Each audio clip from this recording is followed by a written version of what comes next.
entire book review. I have been trying to read a little bit more because I know in a few weeks when the baby comes, I'm not gonna be able to read it for a couple months, you know, no sleep. So I wanted to talk about this book that is getting a lot of buzz right now. It is it's very new. I think it's only been out for maybe 2 months, and it's already in the works for a movie, apparently, and it is a new series. It's Children of Blood and Bone by Tomi Adeyemi.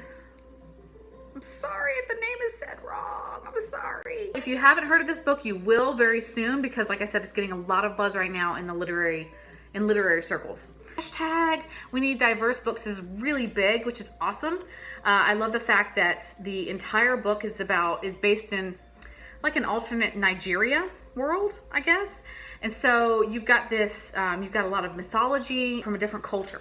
So it's really fun to pick up a book like this and get a different worldview, I guess, even if it's like a, you know, a fantasy world. It is also based on actual mythologies from Nigeria. I like the idea of a Wakanda Harry Potter. I think it's honestly the best way to describe it. So the story is about four teenagers. It's a brother and a sister, like, combo. You've got Prince and the Princess and the Magi and her brother. And they're going on a big adventure, right? Okay, so the whole story is about them bringing back magic into the world. Magic was stolen. It was taken away from the Orisha people by an evil king who hated magic and wanted to destroy everyone who had it. So he killed everyone except the children. So these children have kind of grown up now, and they're living kind of oppressed lives and everything. And this one, her name is Zelly. Again, I don't know if I said it right. I'm sorry if I didn't. Her brother is Zane. Okay, so Zelly and Zane, they are the oppressed people. She's talking about losing her mother when she was little, and so you get a lot of sense of this trauma and loss of culture and who she is and everything, and part of her, which is magic. Hi. Hi, little turkey. This is a turkey person here. Oh, yes. Baby lips, little baby lips, little baby lips. Let me have them. And then you have on the other side, I guess, and they end up joining together for this quest, is the Prince and the Princess. So we have Prince Enon and Princess Amari. Now, I will go ahead and say that Amari was my favorite character in the whole story. She was the most relatable and likable of all of them, to me. So you had 3 points of view out of the 4 people. You have these alternating points of view, which I'm not the biggest fan of personally. I do not like multiple points of view, especially when 2 of them are so similar that I don't know that they needed to switch points of view. I mean, I didn't even know, honestly, I did not know who was talking sometimes until the love interest was talked about, and then I was like, oh wait, that's who this is. She's not talking about her brother, it's the other one, okay? My other problem with the story really was the fact that the main character was not that likable at all.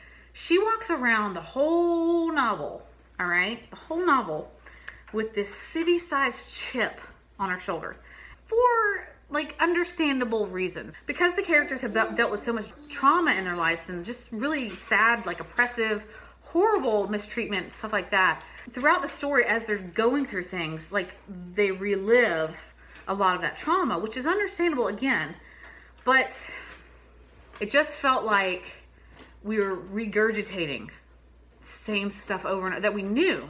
That was my biggest issue with the story, is the fact that there was so much that was a little bit too repetitive. She really wanted to drive that point and make that central to the character and so you understand. That was a little heavy-handed to me. The pacing actually was okay. Mainly it was very well done. The chapters were all very short. So that helped a lot with moving the book along at a good pace, because again, this is thick. This is, I mean, I think my books are this thick, if not close. We were talking about a 525 page book. It's very hard not to get bogged down at some point in the story. This was not, I can't put it down for me. So unfortunately, it didn't grab me the way I wanted it to. I did not enjoy the main character, and I didn't feel like she grew as a person. She honestly didn't show any humanity, in my opinion, until near the end. Because she had become this hardened person because of her past, which again, you know, I understand. Okay, I get it. but it's hard to read 500 pages of that. You know what I mean? The best character to me, and the one I liked the most, was Princess Amari. She grew so much throughout the novel. She had the best character arc, and she just was the best character in the novel to me. I would have rather have read her story, her side of everything, than any of Zelly. I actually did like Prince Enon. I actually did like his character. He was very wishy-washy and a little whiny, but he was also a very realistic character. He had all these struggles. He had he kind of flipped back and forth a lot with like the way he felt and things that he wanted to do and like his loyalties. I thought that was excellent. I just wanted to talk about that book because again, you're gonna hear and Evie wanted to be in this vlog apparently. I just wanted to talk about that book because you're gonna be hearing about this book soon if you haven't already. Like I said, it's really big in literary circles and I really wanted to read something different and diverse, and this was a pretty cool book for that. So anyway, I thought it was pretty good. 3 out of 5 stars. If you're a fan of young adult fantasy and you really want something, if you like Black Panther and you like Harry Potter and you liked Avatar, then you will probably like this book. You should like it. So anyway, all right, the book again is Children of Blood and Bone. All right, guys. Well, thanks again for watching, and I'll catch you next time. Say bye-bye. Bye-bye.